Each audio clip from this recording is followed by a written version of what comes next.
Okay, guys, so I wanted to run through an example with you to help you prepare for the quiz tomorrow. I don't think we did any exactly like this yesterday in the notes. It's slightly different than any of the ones we did. And I also wanted to show you exactly what your Google form is going to look like for tomorrow. It shouldn't be too difficult, but I'm hoping that seeing this the day before will make it even that much easier. It's not multiple choice. Really struggling with radicals because if I make them multiple choice, it's very easy for you to pick the answer without having any knowledge of simplifying radicals. So in an effort to really show me that you understand, I've come up with this format. So I wanted to run it by you so that you have that example so you know exactly how you should be going through the problems tomorrow. So this is what it's going to look like. Each problem, there's 10 on the quiz tomorrow, is going to start with a picture. And it's going to show you your original problem. And then it's going to say equals, and it's going to show you this reduced version, but with 3 essentially variables, but really just placeholders. And all this is saying is this is going to reduce so that there's a number outside the radical in the numerator, under the radical in the numerator, and a number in the denominator with no radical in the denominator because it's our final answer. You have to identify what those values are.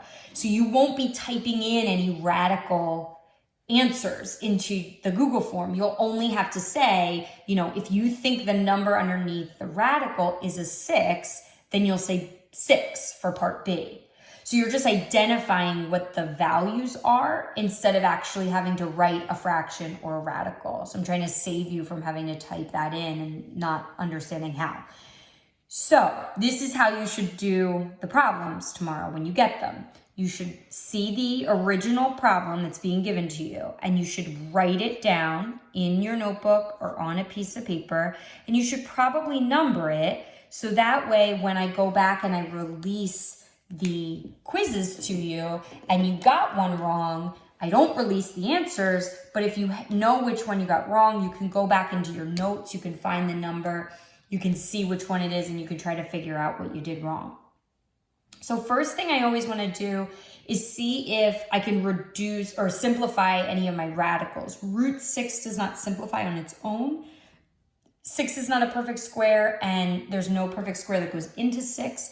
15 does not, root 15 doesn't simplify. 15 doesn't have a perfect square that goes into it. It's not a perfect square itself.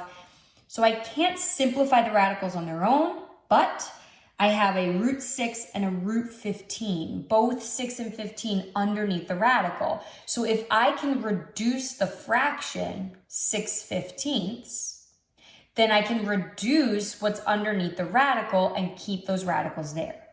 So my 4 is going to stay out in front, and my radicals are going to stay. That's a conversation we've had throughout, right? Just because I'm simplifying or reducing a fraction does not mean my radical disappears. The radical only disappears when you take the square root of a perfect square. So if I'm saying root 25 is 5, that's why the radical went away.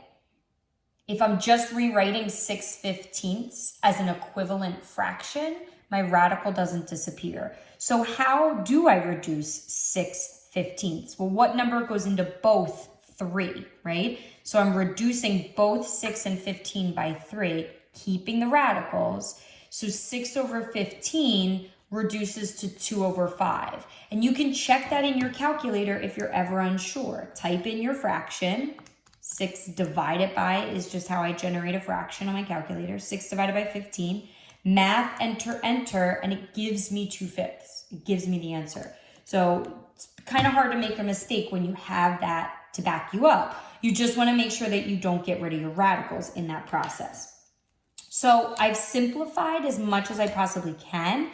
And then I realized that I still have a radical in the denominator, which I'm not allowed to have. I need to get rid of that. How do I get rid of that? I rationalize the denominator. So in order to get rid of the root 5 on the bottom, I'm going to multiply by root 5. Can't just multiply by root 5 on the bottom because then I've changed the value of my problem. So I'm also multiplying by root 5 on top. So that, look at what I have in purple here. That value is just 1. Something over itself is just 1. So I'm not changing the value of what's in green if I'm multiplying it by 1. So the reason I said this one's a little different from any of the ones I think I walked through in the video yesterday is I have a root 2 times a root 5 on top. You should know how to multiply root 2 times root 5 from previous sections, but let's say we forgot, right? Who knows? If both numbers are underneath the radical, multiply them together and keep them under the radical. So root 5 times root 2 is root 10. So I have 4 root 10 on the top. Root 5 times root 5 is just plain 5. So this is my answer. This is what I would have if I were in class and I were taking that quiz and I were handing it in. So now to kind of relate that back to the Google form. This was the problem, and then part A, part B, part C, right? It wants me to just enter in those integer values, those whole number values. And the quiz is set up where it should kick it back to you if you enter something that is not a whole number. So what is A? What is the number outside the radical but in the numerator? 4. So that's the number that I would enter in, just 4, nothing else with it. No fraction bar, no radical symbol, just 4. What's the number underneath the radical in my answer? 10. So what am I filling in for 1B? 10.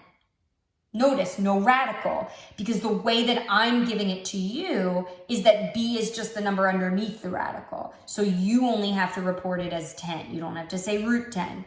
And then what is the number that's in the denominator? 5. Those would be the numbers that you would enter in. You'd have to hit enter for each one, and then each problem is a page. So then you have to go to the next page, and there's a bar at the bottom that indicates where you are, your progress bar, but there's 10 questions that look exactly like this. Just a few things to think about. Some of these numbers could be the same. So you may get something like 4 root 10 over, well, that's a bad example, 4 root 13 over 13. So it's possible for B and C to maybe be the same. You know, A and C should not really be the same because then that fraction would reduce.